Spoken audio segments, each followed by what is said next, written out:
चलिए एक कहानी से शुरू करते हैं।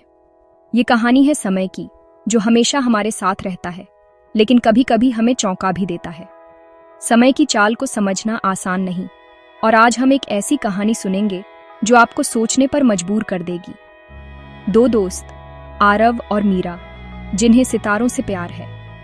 दोनों अक्सर रात में आसमान की ओर देखते हैं और ब्रह्मांड के रहस्यों पर चर्चा करते हैं। वे सपने देखते हैं कि एक दिन वे सितारों के करीब जा सकेंगे। एक दिन आरव को एक अंतरिक्ष मिशन पर जाने का मौका मिलता है, जहां उसका यान प्रकाश की गति के करीब सफर करेगा। यह मिशन विज्ञान की दुनिया में एक बड़ा कदम है और आरव बेहद उत्साहित है। वह जानता है कि यह यात्रा उसकी और मीरा की जिंदगी बदल देगी। मीरा धरती पर उसका इंतजार करती है। हर दिन वह आसमान की ओर देखती है, आरव की सलामती की दुआ करती है और उसके लौटने का सपना देखती है। समय उसके लिए धीरे धीरे बीतता है। हर पल में एक उम्मीद छुपी होती है। आरव के लिए मिशन सिर्फ 5 साल का है।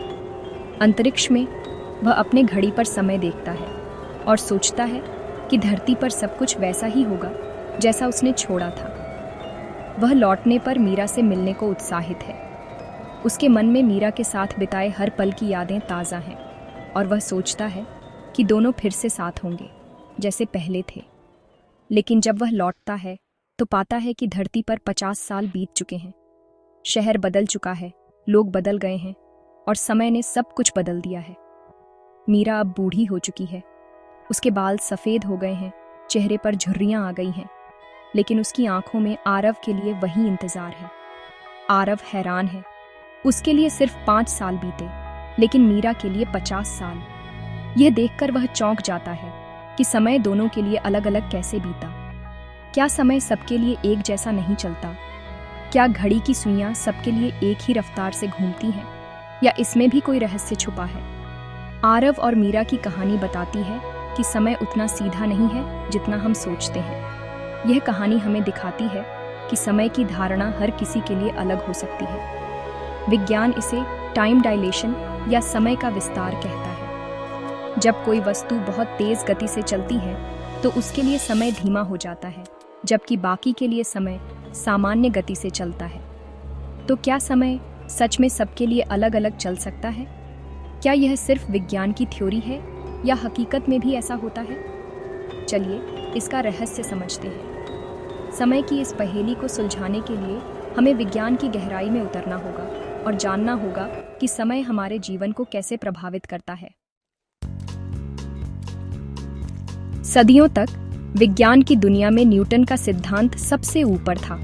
उनका मानना था कि समय एक सार्वभौमिक घड़ी की तरह है, जो हर किसी के लिए एक ही गति से चलता है, चाहे आप कहीं भी हों, कुछ भी कर रहे हों। यह सोच विज्ञान के लिए एक मजबूत नींव थी और इसी पर आधुनिक भौतिकी की इमारत खड़ी हुई। न्यूटन के अनुसार समय और स्थान दोनों ही स्थिर और अटल हैं, जिनमें कोई बदलाव नहीं आता। लेकिन फिर 20वीं सदी की शुरुआत में अल्बर्ट आइंस्टीन ने विज्ञान की इस नींव को हिला दिया। उन्होंने कहा, समय न तो अटल है, न ही सबके लिए एक जैसा। समय लचीला है और यह बदल सकता है। आइंस्टीन ने सवाल उठाया, क्या वाकई समय हर किसी के लिए एक जैसा है, या फिर यह हमारी गति और हमारे आसपास के गुरुत्वाकर्षण पर निर्भर करता है? आइंस्टीन के अनुसार समय खींच सकता है, सिकुड़ सकता है, बिल्कुल वैसे ही जैसे रबर बैंड या स्प्रिंग। यह हमारे अनुभव से बिल्कुल अलग था, क्योंकि हम आम तौर पर समय को एक सीधी रेखा की तरह सोचते हैं, जो कभी नहीं बदलती। आइंस्टीन ने बताया कि समय की गति इस बात पर निर्भर करती है कि आप कितनी तेजी से चल रहे हैं और आपके आसपास गुरुत्वाकर्षण कितना है। अगर आप बहुत तेज गति से यात्रा करते हैं या किसी भारी वस्तु के पास होते हैं, तो आपके लिए समय धीमा हो जाता है। यह सिद्धांत आज भी जीपीएस सैटेलाइट्स में इस्तेमाल होता है। आइंस्टीन ने स्पेस टाइम का विचार दिया, अर्थात अंतरिक्ष और समय अलग अलग नहीं, बल्कि एक साथ जुड़े हुए हैं। इसे हम एक 4 आयामी चादर की तरह सोच सकते हैं, जिसमें 3 आयाम स्थान के और 1 आयाम समय का है। जब कोई भारी वस्तु जैसे ग्रह या तारा इस चादर पर रखा जाता है, तो वह चादर झुक जाती है। इसी झुकाव को हम गुरुत्वाकर्षण के रूप में महसूस करते हैं। यानी भारी वस्तुएं स्पेस टाइम को मोड़ देती हैं, और जब कोई चीज बहुत तेज चलती है तो उसके लिए समय धीमा हो जाता है। इसका मतलब है कि अगर आप प्रकाश की गति के करीब पहुंच जाएं, तो आपके लिए समय लगभग रुक जाएगा, जबकि बाकी दुनिया के लिए वह चलता रहेगा। आइंस्टीन के इन क्रांतिकारी विचारों ने ब्रह्मांड को देखने का हमारा नजरिया पूरी तरह बदल दिया। आज हम जानते हैं कि समय और स्थान स्थिर नहीं, बल्कि बदलते रहते हैं, और यही है आइंस्टीन की असली क्रांति। आइंस्टीन ने 2 सिद्धांत दिए, विशेष सापेक्षता और सामान्य सापेक्षता। विशेष सापेक्षता: भौतिकी के नियम सबके लिए एक जैसे और प्रकाश की गति हमेशा स्थिर। उदाहरण, ट्रेन में गेंद फेंकने पर गति जुड़ती है, लेकिन टॉर्च की रोशनी की गति सबके लिए एक जैसी रहती है। इसी वजह से समय को लचीला होना पड़ता है।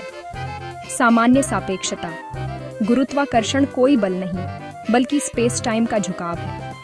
जहां गुरुत्वाकर्षण ज्यादा, वहां समय धीमा। ब्लैक होल के पास समय लगभग रुक जाता है। इन सिद्धांतों ने ब्रह्मांड को समझने का नया तरीका दिया। टाइम डायलेशन को समझने के लिए कुछ शब्द जानना जरूरी है। स्पेस टाइम 3 आयाम, लंबाई, चौड़ाई, ऊंचाई और 1 आयाम समय मिलकर बनाते हैं ब्रह्मांड का मंच। फ्रेम ऑफ रेफरेंस, आपका नजरिया। बस में बैठे यात्री के लिए सब स्थिर, बाहर वाले के लिए सब चल रहा। टाइम डायलेशन बताता है कि समय की गति आपके फ्रेम ऑफ रेफरेंस पर निर्भर करती है। ट्विन पैराडॉक्स: 2 जुड़वां, एक अंतरिक्ष में, एक धरती पर। अंतरिक्ष वाला जवान, धरती वाला बूढ़ा। ये विरोधाभास नहीं, सापेक्षता का सीधा परिणाम है। समय स्थिर नहीं, लचीला है, गति और गुरुत्वाकर्षण से प्रभावित। समय धीमा क्यों होता है? 2 कारण, गति और गुरुत्वाकर्षण।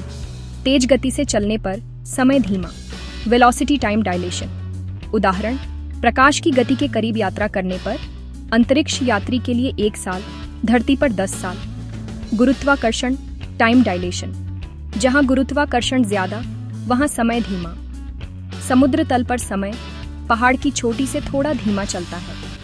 ब्लैक होल के पास समय लगभग रुक जाता है, वहां बिताए घंटे, धरती पर हजारों साल। गति और गुरुत्वाकर्षण समय को मोड़ सकते हैं। टाइम डायलेशन सिर्फ सिद्धांत नहीं, हकीकत है।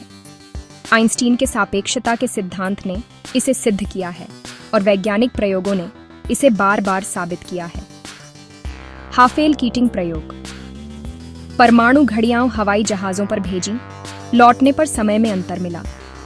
इस प्रयोग ने दिखाया कि जब घड़ियां तेज गति से चलने वाले हवाई जहाजों पर रखी गईं, तो उनके समय में अंतर आया। तेज गति और अलग गुरुत्वाकर्षण के कारण घड़ियां धीमी चली। नैनोसेकंड्स का फर्क, लेकिन मापने योग्य। यह अंतर इतना छोटा था कि इसे केवल परमाणु घड़ियों से ही मापा जा सकता था, लेकिन यह अंतर वास्तविक था। ब्रह्मांडीय किरणों से बनने वाले म्यूऑन कण, उनकी उम्र बहुत कम, लेकिन वे धरती तक पहुंच जाते हैं। ये कण, जो ऊपरी वायुमंडल में बनते हैं, इतनी तेज गति से चलते हैं कि उनके लिए समय धीमा हो जाता है। वजह, वे प्रकाश की गति के करीब चलते हैं, उनके लिए समय धीमा हो जाता है। इस कारण उनके जीवन काल में वृद्धि हो जाती है और वे धरती तक पहुंच पाते हैं। हमारे फ्रेम में उनका जीवन काल बढ़ जाता है, इसलिए वे धरती तक पहुंच पाते हैं। यह एक और उदाहरण है कि कैसे समय धीमा हो सकता है जब वस्तुएं बहुत तेज गति से चलती हैं। ये सबूत दिखाते हैं कि आइंस्टीन के सिद्धांत हर स्तर पर सच हैं, चाहे वह परमाणु घड़ियों का प्रयोग हो या म्यूऑन कणों का अध्ययन। समय का धीमा होना एक वास्तविकता है, जिसे हम माप सकते हैं और समझ सकते हैं। टाइम डायलेशन हमारी रोजमर्रा की तकनीक में भी है, जैसे जीपीएस। जीपीएस उपग्रह धरती से ऊंचाई पर तेज गति से घूमते हैं। उनकी घड़ियां धरती की तुलना में अलग चलती हैं। वेलोसिटी टाइम डायलेशन से घड़ियां धीमी, ग्रेविटेशनल टाइम डायलेशन से तेज। कुल मिलाकर उपग्रहों की घड़ियां हर दिन 38 माइक्रोसेकंड तेज चलती हैं। अगर इसे ठीक न किया जाए तो जीपीएस में हर दिन 10 किलोमीटर की गलती हो जाएगी। इंजीनियर लगातार घड़ियों को ठीक करते हैं ताकि जीपीएस सटीक रहे। आइंस्टीन के सिद्धांतों के बिना हमारी तकनीक काम नहीं कर सकती। टाइम डायलेशन भविष्य की अंतरिक्ष यात्राओं को नया रूप दे सकता है। अगर हम प्रकाश की गति के करीब यात्रा करें तो अंतरिक्ष यात्रियों के लिए कुछ साल धरती पर सदियां बीत जाएंगी। यह टाइम ट्रैवल, भविष्य में जाना, सैद्धांतिक रूप से संभव है। अतीत में लौटना संभव नहीं, लेकिन भविष्य की यात्रा विज्ञान के दायरे में है। ब्लैक होल के पास समय लगभग रुक जाता है। बाहर से देखने पर सब कुछ अटका हुआ दिखता है। समय कोई सीधी रेखा नहीं, बल्कि मोड़ने खींचने वाला आयाम है। टाइम डायलेशन ने हमारी कल्पना और विज्ञान दोनों को नई उड़ान दी है। टाइम डायलेशन हमें सिखाता है, हर किसी की अपनी घड़ी है, हर घड़ी अलग चलती है। क्या अब का कोई सार्वभौमिक अर्थ है? सापेक्षता कहती है, नहीं। हम सब स्पेस टाइम के महासागर में अपनी अपनी धाराओं में बह रहे हैं। यह खोज हमें विनम्रता सिखाती है।